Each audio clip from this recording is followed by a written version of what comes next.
¿Qué tal? ¿Cómo les va? Buena mañana para todos. Bienvenidos a este 14 de abril lluvioso y ventoso. Pau, ¿cómo andás? Buen día para todos. ¿Cómo andás, Mariano? Bien, bien. Qué mañanita, madre mía. Espantosa, la verdad. Divina para quedarse en casa. Exactamente, linda para estar en casa. Sí, tenemos advertencia naranja para Montevideo y la zona metropolitana por un fenómeno de vientos muy fuertes y persistentes. Además está lloviendo. Y en los alrededores de Montevideo, en los departamentos del sur, el fenómeno es el mismo, pero la advertencia es de color amarillo. En este momento, en la capital del país, llueve y hay 16 grados, 90% de humedad, la máxima será de 17, está cubierto con precipitaciones, por supuesto, y de tarde va a estar nuboso y cubierto también con lluvias. Ese es el panorama en el sur, que es la zona del país que está parando de pecho más estos vientos, ¿no? En el centro, 13 grados ahora, llovizna en este momento en los departamentos del centro del país y la temperatura máxima será de 18, estará cubierto con precipitaciones aisladas de mañana y de tarde. Y por el norte, veamos cuál es el panorama. No está tan feo el día, igual está lloviznando, 13 grados a esta hora, la temperatura la temperatura máxima será de 20.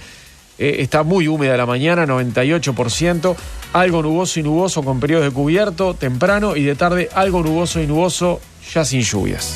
En el norte. Todo pasa. Las noticias en bandeja. Uruguay sumó 3 nuevos casos positivos de coronavirus, lo que da un total de 483 pacientes infectados, según los datos aportados por el Sistema Nacional de Emergencias. Ayer se procesaron 462 análisis, de los cuales 9 fueron positivos, y de estos 6 corresponden a test repetidos. Ya son 248 los pacientes recuperados, y entre los infectados hay 79 trabajadores de la salud. La Armada Nacional realizó un operativo de urgencia para evacuar a un tripulante indonesio del crucero Greg Mortimer, ubicado todavía en aguas uruguayas. Se trata de un hombre de 39 años que tiene coronavirus y además padece una neumonía severa, por lo que precisaba de asistencia de oxígeno. Se suministraron cerca de 100.000 dosis de vacunas contra la gripe en la primera semana de inoculación, lo que representa algo nunca visto, según el director general de Salud, Miguel Asqueta. La segunda etapa de vacunación contra la influenza comenzará el próximo lunes, 20 de abril, y será por agenda a través de la web o llamando al 0800 45 67. La Intendencia de Montevideo verificó un incremento en el tránsito vehicular en la capital de hasta un 30% en algunas zonas y horas del día en comparación con 2 semanas atrás. El aumento del flujo fue mayor entre las 9 y las 10 de la mañana por Avenida Italia a la altura de Malvin, donde la comuna hizo una medición, y la movilidad también creció por la Rambla, pero en menor medida. El presidente de Estados Unidos, Donald Trump, se lanzó contra los periodistas que lo critican por su manejo de la pandemia global y se arrogó autoridad total sobre los estados para decidir la reapertura del país. El mandatario acusó a varios medios de haber minimizado el riesgo del coronavirus, mientras los gobernadores elaboran sus propios planes para reimpulsar la economía. Y el director de la Secretaría Nacional de Deportes, Sebastián Bauzá, dijo que no cree que el clásico entre Peñarol y Nacional se juegue en junio con las tribunas llenas. En diálogo con Sport 890, el expresidente de la AUF agregó: la pregunta que debemos hacer es esta: ¿el país está preparado para la vuelta de las competencias? Pienso que nos faltan otras etapas. Con Mariano Todo pasa. Todo pasa. Con Mariano López y Paula Barquet. A continuación ya vamos a desarrollar las noticias más importantes, pero antes les contamos que hoy estaremos entrevistando al ingeniero Alejandro Ruibal, director de SACEM y vicepresidente de la Cámara de la Construcción. También estaremos hablando más tarde con Óscar Andrade, con el ex número 1 del Zunca y actual senador de la República. Y llega César Ernesto Sanguinetti sobre las 9:30 con su columna internacional. Ahora empecemos a ver las noticias. Cumplimos un mes de País Distinto, ¿no? Cumplimos ayer un mes desde la llegada del nuevo coronavirus al país. Y los datos de este primer mes son los siguientes. Desde el 13 de marzo se registraron 483 casos positivos. Ayer se dio esa particularidad de muy pocas personas positivas, no solo 3. Primero, El SINAE dio la cifra de 9 casos positivos, pero luego, desde el propio SINAE, se aclaró que había muchos test repetidos, ¿no? Ayer. Y esto también ha pasado en días anteriores, cosa que no se aclaraba y ahora se empezó a aclarar. No todos los positivos de cada día siempre son positivos de personas diferentes, ¿no? Ayer había 9 positivos, 9 casos confirmados primero, pero luego se aclaró que había 6 test repetidos, porque hay personas que se lo hacen más de una vez por repetidos día. De una misma persona. En el mismo día. En el mismo día. En el mismo día, decís. Claro, personas que se lo hacen más de una vez en el mismo día. Entonces ayer tuvimos... O personas que se lo repiten para ver si ya no lo tienen y le sigue dando positivo. Claro, o sea, que personas que se lo hacen dentro de las últimas 24 horas y les da positivo las 2 veces, como una confirmación que se hace. A lo que yo voy es si quizás es uno de esos test que se hace como para ver si ya están de alta las personas y sigue dando positivo, digamos, ¿no? Después de un tiempo sigue dando positivo. Ahí va, se dio eso ayer y también se dio de personas que se hacen uno, les da positivo y se hacen otro para ver si estaba mal el primero y les da positivo de nuevo. Eso fue lo que también pasó en el caso de ayer. Por eso se confirmó que solo 3 personas nuevas contrajeron el coronavirus. ¿Esto qué quiere decir? Que los datos que tenemos ahora, al cumplirse un mes de la llegada de la COVID-19 a Uruguay, son estos. 483 personas positivas desde el 13 de marzo, 227 tienen la infección en curso, 248 se encuentran ya recuperadas y 8 lamentablemente fallecieron. Esto es lo que informó el SINAE.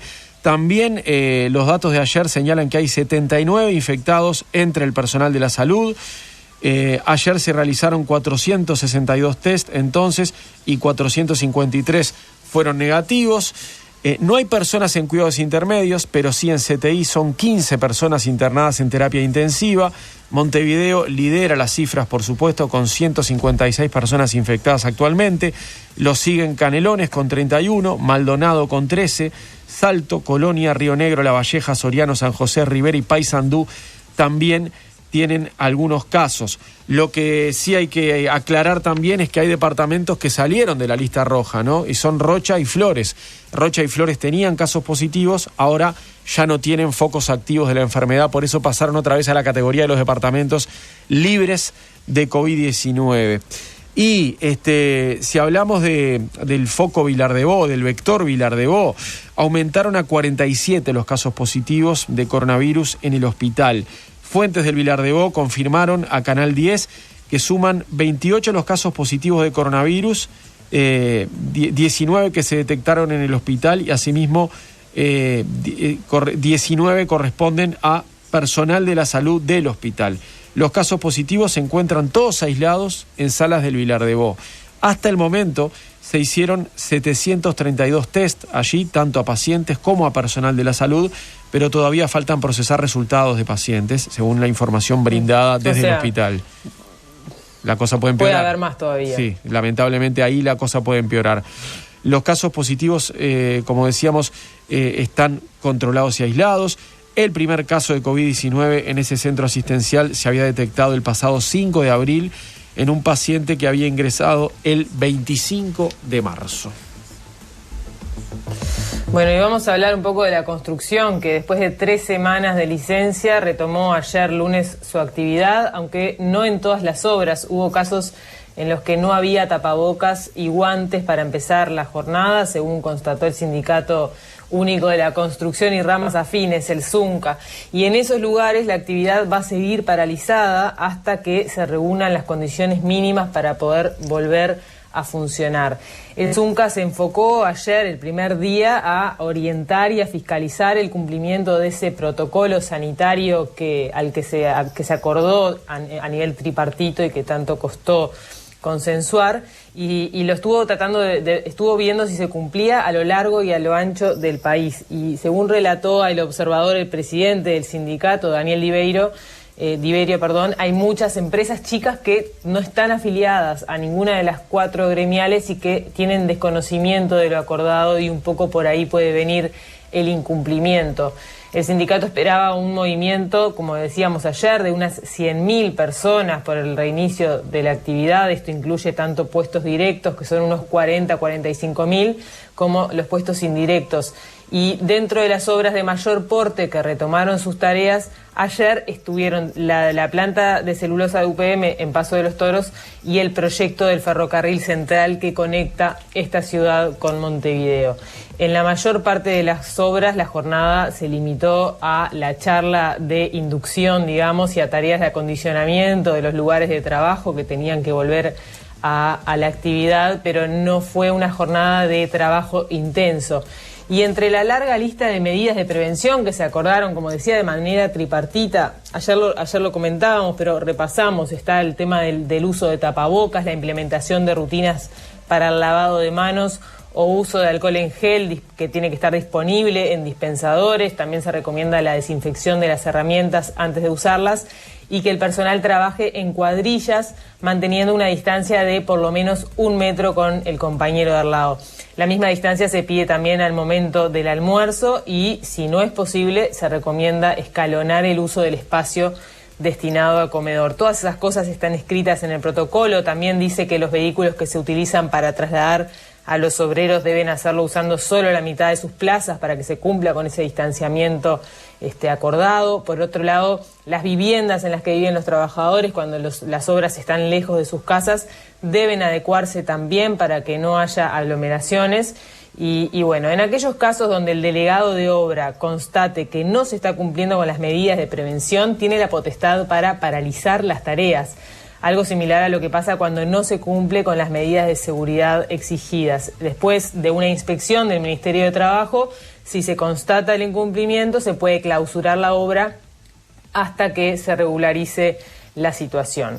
Anoche, en una entrevista con Telemundo, el ministro de Trabajo, Pablo Mieres, dijo que hace una evaluación positiva del retorno a la actividad, aunque admitió que quedan algunos detalles por ajustar. La verdad que tenemos una evaluación positiva, aceptable. Hemos hecho un trabajo muy exhaustivo con el sector empresarial y con el sindicato de la construcción en la elaboración de un protocolo extremadamente responsable, exigente, minucioso, detallado en cada una de las etapas de lo que significa desde el traslado de los trabajadores hasta todo lo que tiene que ver con el cuidado de su salud, la vivienda para aquellos que tienen que pasar la semana en un lugar fuera de su hogar, y toda la información que tenemos indica que, por cierto, sabíamos que iba a haber algunos lugares donde habría que controlar específicamente, y además seguramente quedan detalles por completar, pero en términos generales la evaluación que tenemos desde el Ministerio es positiva. Vi además que desde el sindicato también ha habido un monitoreo importante y se señalan algunos problemas, pero yo diría dentro de lo esperable, ¿no? Mieres también dijo que hay unas 135.000 solicitudes de seguro de desempleo a la fecha y que solamente un 6% son por causal de despido. El ministro dijo que son 17.000 las solicitudes por el nuevo sistema, el seguro de paro parcial, que se empezó a aplicar el 25 de marzo y evaluó que es una buena cantidad para los pocos días que lleva implementado. También dijo que, como todo lo nuevo, lleva un tiempo de adaptación, por eso al principio parecía que se usaba poco. Dijo que ahora se está empezando a recurrir más a esta posibilidad. Y en relación a si es posible extender nuevamente ese seguro de paro parcial más allá del 31 de mayo, que es la fecha que está prevista, Mieres dijo que no descarta eso, pero también dijo que todo en relación a esta pandemia es incertidumbre. En el mundo, ningún especialista, ningún epidemiólogo, nadie puede darnos certeza sobre cuánto dura, y en la medida que eso se vuelve una variable imposible de predecir, todas las decisiones y las medidas que se van tomando tienen en cuenta esa incertidumbre, y por lo tanto no sabemos Uno le puso hoy fecha el 31 de mayo a este seguro flexible, pero puede ocurrir que sea necesaria una nueva prórroga. Y lo último sobre la construcción es que el Zunca pidió una reunión a las gremiales empresariales y al Ministerio de Trabajo para plantear su preocupación porque en las últimas horas constataron que en varios puntos del país hubo envíos a seguro de paro y despidos más allá de lo que tenían conocimiento. Más tarde hablaremos con el vicepresidente de la Cámara de la Construcción, Alejandro Ruibal, podremos preguntarle sobre este tema. Bueno, y en otro orden, el canciller de la República, Ernesto Talvi, confirmó que la operación que realiza Cancillería para repatriar a los uruguayos varados en distintas partes del mundo, todos en casa, se va a prolongar. Durante una entrevista con Telemundo dijo que la extensión seguirá siendo para aquellos uruguayos en condición de varados. Lo vamos a extender por un plazo más, Aldo, lo anuncio ahora porque no lo habíamos anunciado aún. Va a ser así, a las personas que definimos como varados, es decir, que tenían un boleto de regreso hasta el 12 de abril, es decir, hasta ayer, pero que no han podido regresar todavía. Hemos repatriado, hoy tuvimos las últimas cifras, 2.553, pero nos quedan 620, casi la misma cantidad que la semana anterior, a pesar de que repatriamos 500 y pico de personas más, porque va subiendo el número, porque gente que no pensaba volver en su momento, como los estudiantes de Ciencias Económicas y Medicina, ahora quieren regresar algunos. Entonces, como nos queda todavía un grupo relativamente importante de ciudadanos, vamos a extender la operación en el sentido de que el Amazonas va a seguir volando. Bien. En el vuelo solidario, que el Hércules va a hacer misiones nuevas, que estamos trabajando con vuelos charters que pueden originarse en varios lugares, entre ellos quizás uno nuevo desde Australia. Vamos a ver si sale. Quiero preguntar eso, ¿de dónde? ¿De qué países? ¿De qué ciudades? Estamos trabajando en Asia, tenemos concentración de gente. Ajá. Y hasta ahora, por suerte, en los 3 charters anteriores hemos logrado que de Indonesia, de Bali, de Tailandia, de Japón, de Nueva Zelanda pudieran converger en Australia. Ahora, con el vuelo de San Pablo, muchos están, por suerte, desde esos orígenes yendo hacia San Pablo y pudiendo conectar desde allí. Así que tenemos varias avenidas abiertas y estamos trabajando en simultáneo en varias operaciones. Entonces, lo vamos a prolongar en el tiempo. Bien. Porque nos quedó gente, pero no vamos a cambiar el concepto de varado. El varado Entendido. Es el que hasta ayer no pudo hacer efectivo su boleto y que todavía está fuera del país. A continuación, Talvi dio más detalles sobre la categoría que tienen entonces esos estudiantes de economía que no son varados, porque no tenían boleto para estos días, para volver, pero quieren regresar, ¿no? Son aquellos que cuando explotó la pandemia a nivel mundial dijeron, sigo de viaje, pero ahora con el paso de las semanas vieron que ya no tienen nada para hacer y se quieren volver a su país. Bueno, Talvi explicó que esos estudiantes están en una categoría intermedia. Nosotros tenemos la categoría varados y una categoría especial que eran los que se habían ido del país por un tiempo limitado. Difiere esto, Mariano, es muy importante la pregunta, de quienes están residiendo en otro país. Tenemos más de 500 000 de uruguayos residiendo fuera del país. Entonces el varado es el que tenía el ticket, al que le dimos prioridad, porque esa persona está flotando por el mundo, no puede regresar y no tenía ninguna intención de quedarse en ninguna parte. Después está esta otra categoría en la que había intención de volver en un futuro próximo, gente que se fue por un intercambio de trabajo a Australia y Nueva Zelanda, que son muy típicos, y que ahora se les terminó el programa, se quedaron sin ingresos. En fin, los estudiantes que se fueron por un tiempo para visitar el sudeste asiático y ahora con la explosión de la pandemia les entró temor a sus familias y quieren volver. 80 de ellos regresaron en el vuelo de Amazonas del sábado. Hay otro vuelo de Amazonas el 16, otro el 18, otro el 23, otro el 25. En estos 2 vuelos de esta semana van a estar regresando muchos de los estudiantes que están en el sudeste asiático. En otro pasaje de la entrevista, Talvi reiteró que las diferencias ideológicas con el gobierno venezolano nada tienen que ver con esta trancadera que tienen ahora los uruguayos allá, ¿no? Que no pueden retornar. Con respecto a la situación de esos uruguayos en Venezuela y de los venezolanos residentes en Uruguay que también están allá y no pueden volver, el canciller dijo: con Venezuela tenemos diferencias políticas muy claras, pero si la pregunta es ¿esto afecta en algo la cooperación? La respuesta es nada. Vamos a trabajar con Venezuela como cualquier otro país. Estamos trabajando en 3 andariveles. Uno va a funcionar. Los compatriotas que están en Venezuela varados van a volver. Vamos a buscar la manera de traerlos a casa.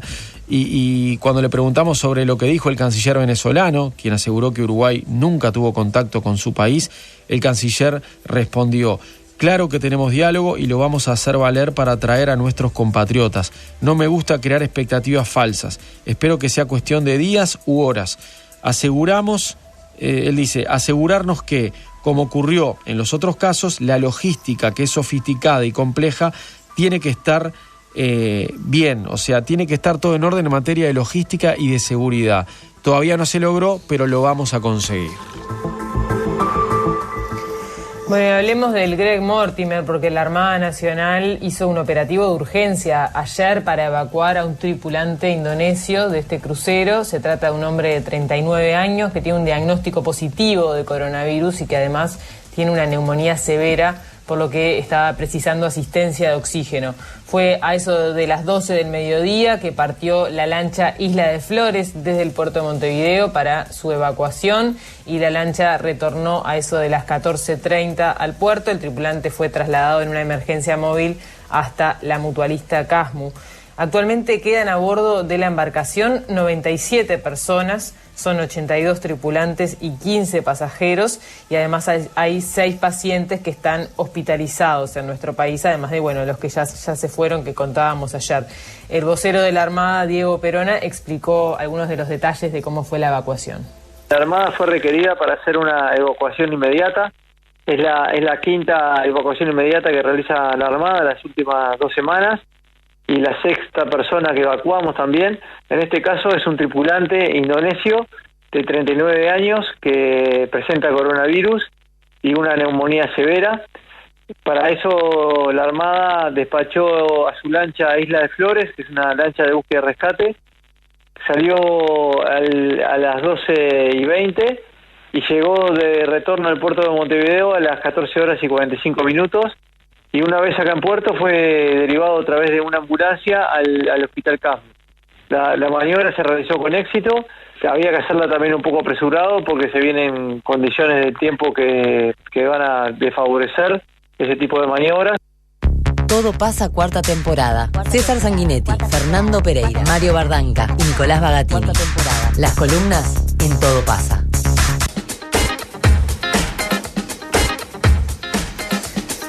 Son las 7:28 y seguimos desarrollando las noticias. Hoy el diario El País publica una noticia en relación al Mides, y es que el director general de la Secretaría de esa cartera, Nicolás Martinelli, le contó al diario que a partir del rastreo de expedientes que viene haciendo en su oficina, se encontró con uno en particular que refería a un contenedor con donaciones para el Mides. Y Martinelli comentó que de inmediato fueron al puerto con escribanos de ese ministerio para abrir el contenedor, revisar las cajas, hacer un inventario, y se sorprendieron muchísimo al ver lo que contenía, lo que había en este contenedor, y de que de que nadie hubiera comentado de su existencia durante la transición de cambio de gobierno, ¿no?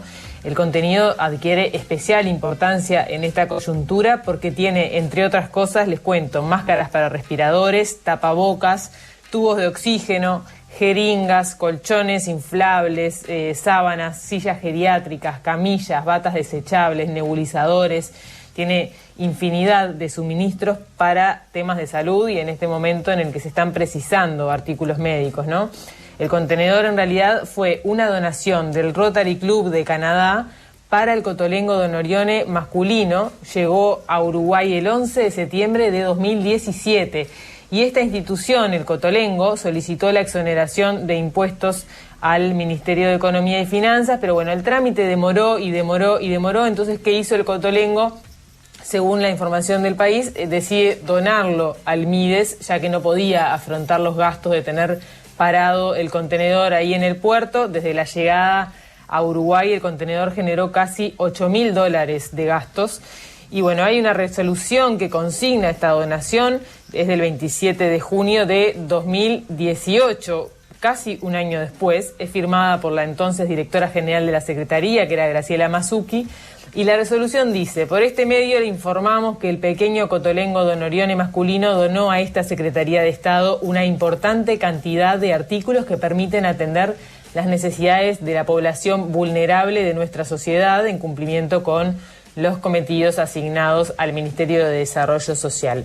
Bueno, 2 días después de esa resolución, la entonces ministra de Desarrollo, Marina Arismendi, agradeció la donación y dio curso a las actuaciones. Hay que ver qué pasó después, porque el contenedor quedó varado en el puerto hasta ayer. Los materiales que se encontraron allí, como les decía, son de los más variados, pero tienen un claro foco en lo médico y en lo asistencial. También hay otras cosas, hay muebles, hay una veintena de bicicletas, hay escritorios, sillas, pizarras blancas, mesas de acero inoxidable, bibliotecas, archivadores, bueno, de todo, hasta sábanas, calzado. La lista es muy variada y muy extensa.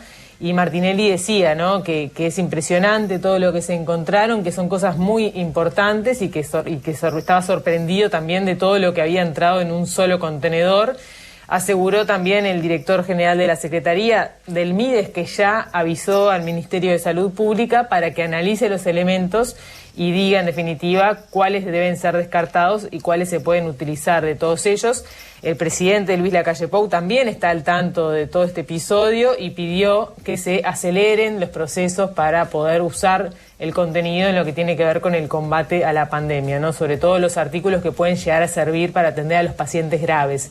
Y si bien para el Mides la preocupación central ahora es poder usar estos implementos lo antes posible, en paralelo Martinelli inició una investigación administrativa exhaustiva con carácter urgente porque quiere saber y establecer de forma clara el motivo de las demoras en estas actuaciones que han significado un perjuicio para el interés público, dice él, y ante la emergencia sanitaria esta donación adquiere una relevancia superlativa, le declaraba a El País. Recordemos que este es el segundo contenedor con insumos médicos que se encuentra, digamos, en el puerto. El primero fue encontrado por Sanidad de Fuerzas Armadas, fue el 20 de marzo y también era una donación del Rotary. En este caso era al Ministerio de Defensa. En ese momento, cuando se encontró, el Ministerio de Salud Pública dijo que las autoridades de la administración anterior, o sea, del gobierno de Tabaré Vázquez, no habían permitido el ingreso del material y habían dado una orden de destrucción. Finalmente, en este gobierno se intervino para rescatar algunas de las cosas que se pudieron recuperar bastante, ¿no? Entre ellos 8.400 tapabocas, 4.036 de los tapabocas tipo N95, que son los de mayor densidad, digamos, los que se usan más en el ámbito médico, 3.024 pares de guantes de látex, 2.000 máscaras de oxígeno, batas, sábanas, jeringas. Todo eso se pudo recuperar y la situación quedó un poco confusa. Las autoridades anteriores declararon que no habían podido corroborar la trazabilidad, digamos, de las donaciones y fue por una cuestión más burocrática que fue quedando ahí en el puerto. Esto fue el caso anterior. Veremos qué se esclarece en relación a este otro contenedor. Cambiamos de tema. El Comité Ejecutivo Central del Partido Colorado se reunió de forma virtual ayer y definió luego del encuentro plantear adelantar las elecciones departamentales para el 27 de septiembre. La idea es adelantarlas una semana, entonces, para estos dirigentes colorados, porque recordemos que, si bien todavía no se confirmó la fecha, van a fijar el domingo 4 de octubre como día de las elecciones departamentales y municipales. Hoy La Diaria informa que el planteo colorado lo hizo el exintendente de Rivera y actual senador Tabaré Viera, motivado por la coincidencia de la fecha inicialmente prevista con las elecciones municipales de Brasil, en la que el país vecino elegirá alcaldes, vicealcaldes y concejales en todos sus municipios. Esto implicaría que en ciudades como Rivera y Chuy haya elecciones de ambos lados de la ciudad, lo que a entender del Partido Colorado puede traer algunas complicaciones, ya que es común, por ejemplo, que existan personas que voten en ambos lados de la frontera. La Corte Electoral tiene tiempo hasta el jueves de la semana que viene para definir la fecha de las elecciones, hasta el 23 de abril. Ese día sí se fija la fecha de los comicios, según la potestad que le dio la ley que estableció su postergación, y el tema comenzaría a ser evaluado esta semana, ¿no? Está clarísimo que hoy mismo tienen que evaluar esto para ver si se adelantan o no al final las elecciones. Actualmente los ministros del resto de los partidos están haciendo las consultas al respecto para definir la postura a tomar en relación con la fecha. Por su parte, el CEN Colorado también comenzó a analizar la nueva redacción del anteproyecto de ley de urgente consideración. Al igual que como sucedió con el primer borrador del texto, el articulado será analizado en 15 grupos temáticos, de forma de llegar a un documento el fin de semana con una postura sobre la propuesta legislativa. Según indicó el diputado Felipe Esquipani a La Diaria, en seguridad y educación contemplaron casi todo lo que se planteó, no así en otras áreas. Los integrantes del CEN expresaron al diario El Observador su disconformidad con que no se hayan tomado en cuenta los planteos propuestos en vivienda, que se haya mantenido la desmonopolización de los combustibles por parte de ANCAP y la creación de agencias en la órbita de Presidencia de la República. Estamos hablando de la Agencia Reguladora de Compras Estatales y Agencia de Monitoreo y Evaluación de Políticas Públicas. Los colorados, además, no quieren votar la creación de una Dirección Nacional de Integración Social y Urbana como un órgano desconcentrado del Ministerio de Vivienda. Desde Cabildo Abierto también harán sus aportes al proyecto de ley. Este fin de semana el líder de Cabildo Abierto dijo a El Observador que tenía la impresión de que muchos de los aportes de su partido al borrador no fueron tenidos en cuenta. Y además Manini Ríos agregó que buscarán que sean incorporados antes de la presentación del proyecto en reuniones con las autoridades. En tanto, el diputado del Partido Independiente, Iván Posada, dijo a El Observador que el proyecto de ley no es satisfactorio y que hay muchos artículos que exceden lo que fue el compromiso por el país. El legislador, que es el único diputado de esa fuerza política, adelantó que se oponen a varios artículos que refieren a normas penales y que rechazan las modificaciones al Código de la Niñez y la Adolescencia que no habían sido incluidas en el primer borrador. Por otra parte, el diputado de Cabildo Abierto y abogado Eduardo Lust anunció que va a convocar a la ministra de Economía, Azucena Arbeleche, y al ministro de Transporte, Luis Alberto Heber, para conocer por qué no se aplicó el artículo 7 del contrato que el Estado firmó con la empresa UPM, que la calle Pou calificó como una entrega del gobierno de Vázquez a UPM. Y el ministro de Transporte y Obras Públicas, Luis Alberto Heber, también seguramente tendrá que ir a responder entonces estas preguntas que hará Eduardo Lust, ¿no? Y que pretende hacer en el Parlamento a él y a la ministra Arbeleche. Se complicó un poquito la coalición, en ¿no? la interna de la coalición multicolor, ¿eh? Sí. Se picó la interna. Está lindo, bueno, está le bueno contamos que se que pique. vuelve. Está lindo, es más sí, divertido, y sí. se sabía que con esto, por supuesto, se sabía que con esto de la ley de urgente consideración también iba a haber bastante, digamos, chisporroteo, ¿no? Que seguro que iba a haber algún chispazo porque ya se sabía que no estaban de acuerdo. Lo que decía, y recién Iván Posada, ¿no? Lo que comentabas de Posada diciendo que era mucho más de lo que se había comprometido. Y bueno, sí, la idea justamente fue esa, ¿no? Llegar a un compromiso de acuerdo mínimo, y sabíamos que con las primeras acciones ya podía haber algunas diferencia. Claro, va a ser interesante observar. Contamos, perdón, Pablo, digo que va a ser muy interesante observar ese debate entre Lust y Heber, por ejemplo, o entre Lust y Arbeleche, sí. Pero sobre todo, Lust le va a achacar a un ministro de su gobierno que tildó de indecoroso lo firmado con UPM, ¿no? Porque Heber ha dicho más una vez que fue indecoroso lo que firmó el gobierno de Vázquez, y ahora Luz le va a decir por qué no aplica el artículo 7 del contrato, ¿no? Y va a estar interesante hasta el tono del debate porque son compañeros de la coalición multicolor. Luz viene a ser el diputado rebelde de este gobierno, el disidente, ¿no? El Fernando Amado de este gobierno. o el Darío Pérez. Ponele. Sí. El Darío Pérez estaba pensando yo. Sí. Bueno, y hablando de diputados, vuelve el exdiputado Daniel García Pintos a la esfera pública. Ahora vuelve de la mano de Cabildo Abierto, ya que estábamos hablando también de Eduardo Lust, y tiene cargo en el gobierno. La Diaria informa hoy que García Pintos va a asumir en los próximos días como subcoordinador del Plan Juntos. La ministra de Vivienda y Ordenamiento Territorial y Medio Ambiente, Irene Moreira, participó ayer en el acto de designación de lo que son las nuevas autoridades del Plan de Integración Sociohabitacional Juntos, así se llama. Es esta iniciativa que ustedes recordarán que existe desde el año 2011 y que fue uno de los buques insignia de la administración de José Mujica. Y en la actividad en la que también participaron el subsecretario Tabaré Hackenbruch y el director nacional de Vivienda, Jorge Perini, se designó como coordinador general del Plan Juntos al coronel retirado del Arma de Ingenieros, Rodi Macías. Y como subcoordinador, les decía, a García Pintos. Moreira ratificó que el ministerio va a buscar fortalecer y darle impulso al Plan Juntos que instaló José Mujica. Dijo, cuando asumimos planteamos la intención de hacer un ministerio de puertas abiertas para recorrer y conversar, porque es la mejor forma de trabajar. Este es un trabajo de equipo, hombro a hombro, codo a codo, y confiamos en que juntos vamos a armar un gran equipo, dijo la ministra.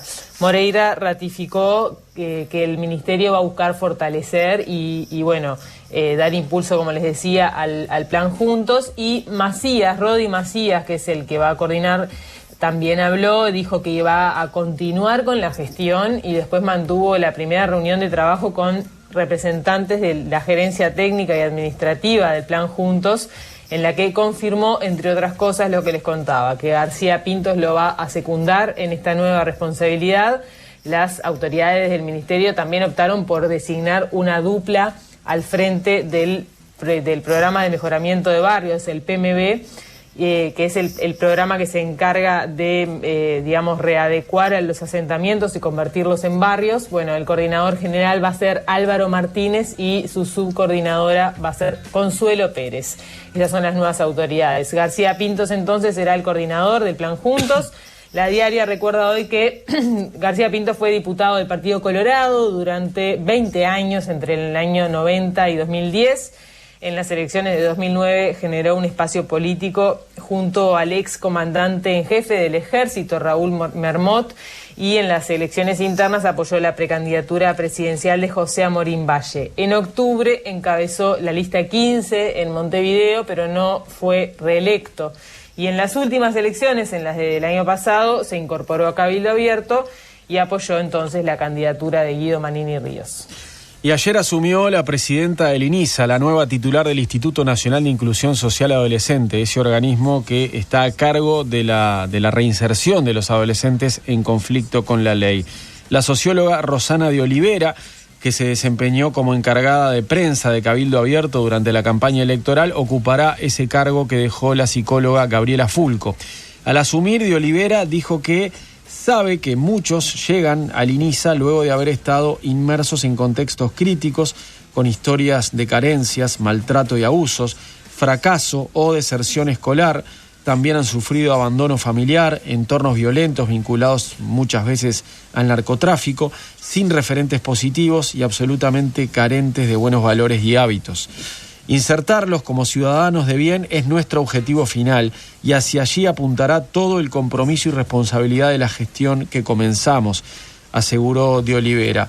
Mientras ella asumía, acompañada del ministro de Desarrollo Social, Pablo Bartol, afuera de la sede del INISA, una veintena de dirigentes sindicales protestaba porque no se le está realizando test de coronavirus a un grupo de adolescentes que está internado en el centro de ingreso SIAM, ubicado en el complejo Beloni, así como a los trabajadores que se desempeñan allí y que estuvieron en contacto con una persona que dio positivo para COVID-19. El presidente del Sindicato Único del INAU, José Lo López, explicó ayer a Todo Pasa la situación.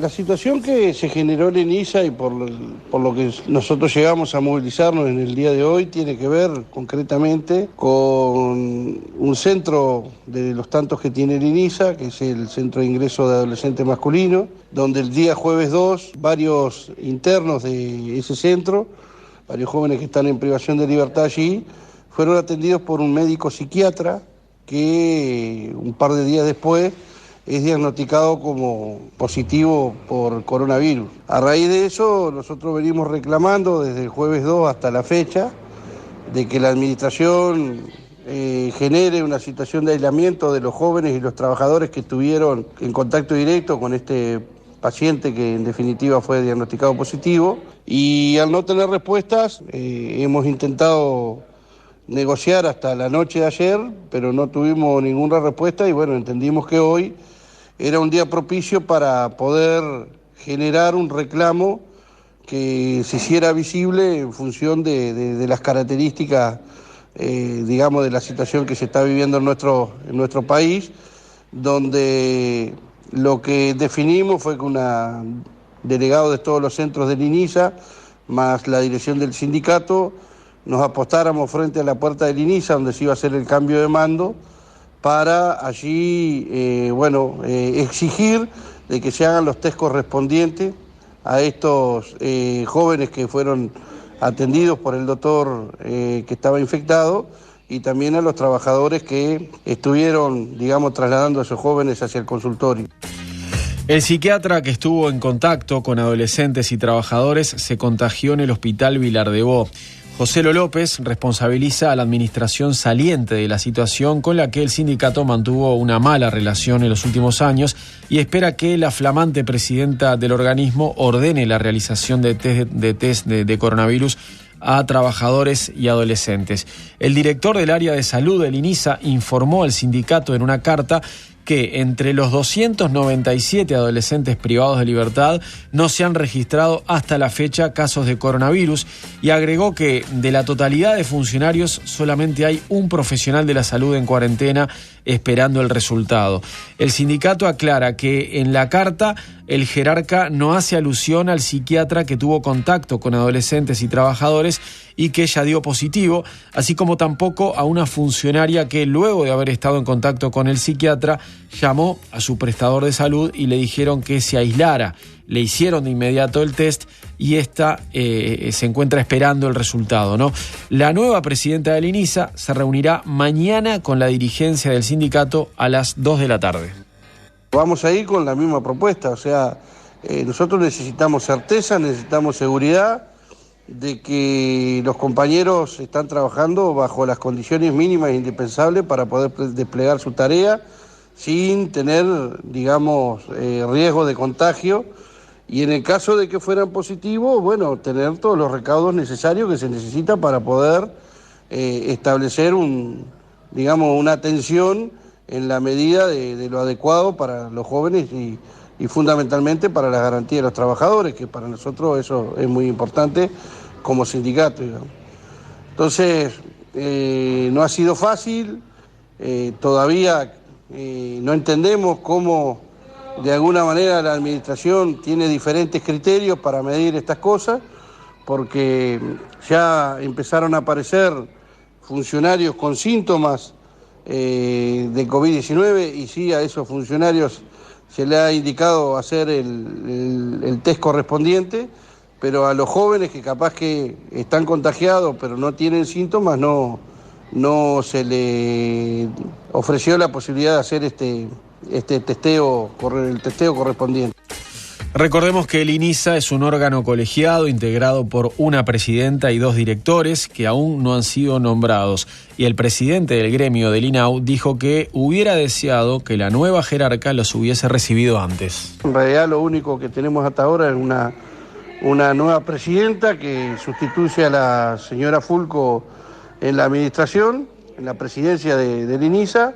Podríamos decir de que nos hubiera gustado tener algún tipo de contacto directo con ella antes de asumir para por lo menos que escuchara la visión que tenemos los trabajadores.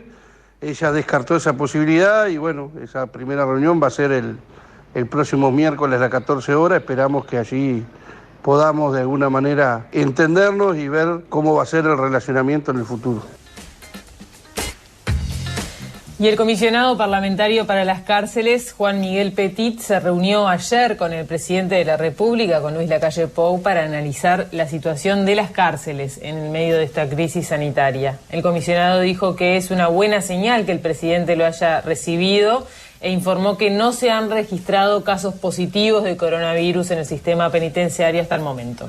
No hay ningún caso de COVID-19 positivo dentro de las cárceles, ha habido casos sospechosos que se han ido descartando, hay un protocolo de contingencia que lo lleva adelante las áreas de salud, pero obviamente esa información de primera mano corresponde que lo haga las áreas que lo están ejecutando. Yo no soy un organismo implementador, nosotros no implementamos políticas, colaboramos, recomendamos, monitoreamos, hacemos denuncias cuando corresponde, e informamos al Parlamento y realizamos acciones de diversos tipos de promoción de los derechos humanos. Pero la información estricta y específica del manejo de la emergencia, creo que es bueno que los detalles los den los organismos que están implementando las medidas. Petit informó además que hay una resolución del Instituto Nacional de Rehabilitación para que todos los internos y todos los funcionarios tengan mascarillas a su disposición, y aseguró que se ha empezado a implementar, pero que en algunas unidades todavía faltan estas mascarillas, tapabocas. De todas maneras, agregó que en varios centros se están fabricando. Y manifestó también Petit que la exhortación por parte de las autoridades de visitar lo menos posible a sus familiares presos ha sido bastante comprendida. Dijo, es una medida sana por un tiempo limitado, y bueno, que lamentablemente hay que limitar al máximo las visitas para evitar la entrada del virus a las cárceles. Por último, el comisionado explicó que se está manejando la posibilidad de que se pueda tramitar alguna pena alternativa a la cárcel para aquellos presos que que cometieron delitos leves y que presenten un mayor riesgo ante la posibilidad de contraer el virus, ¿no? Son casos acotados y excepcionales, dijo él, en los que se está trabajando. Todo pasa. Todo pasa. Los leemos en el 093-6051, en todopasa@oceano.uy y en nuestras redes. Todo pasa Océano en Twitter, Instagram y Facebook. Tiempo pasa. El tiempo pasa. Todo pasa. Está muy ventoso y llovizna sobre Montevideo. Tenemos 15 grados en toda la zona metropolitana, 90% de humedad, y la temperatura máxima en las primeras horas de la tarde será de 17. Por el este la situación es similar. En el centro del país hay 12 grados con 5 décimas, también llueve, 96% de humedad, la máxima será de 18, estará de mañana cubierto con precipitaciones aisladas, y de tarde ventoso, cubierto, nuboso, también con lluvias aisladas. En el norte, ya les cuento, hay 20 grados ya, 95% de humedad, y la temperatura máxima es esta, será de 20 con 2 décimas, pero ya están en la máxima del día en los departamentos del norte.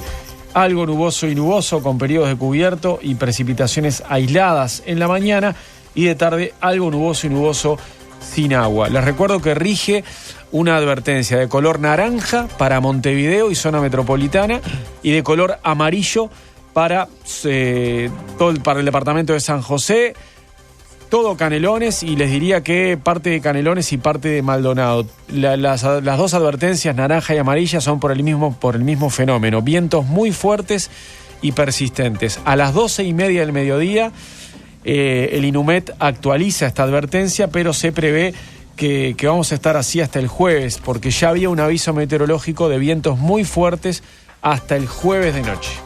Estos minutos en Todo Pasa los presentó MAM, Mercado Agrícola de Montevideo. Un espectáculo para tus sentidos.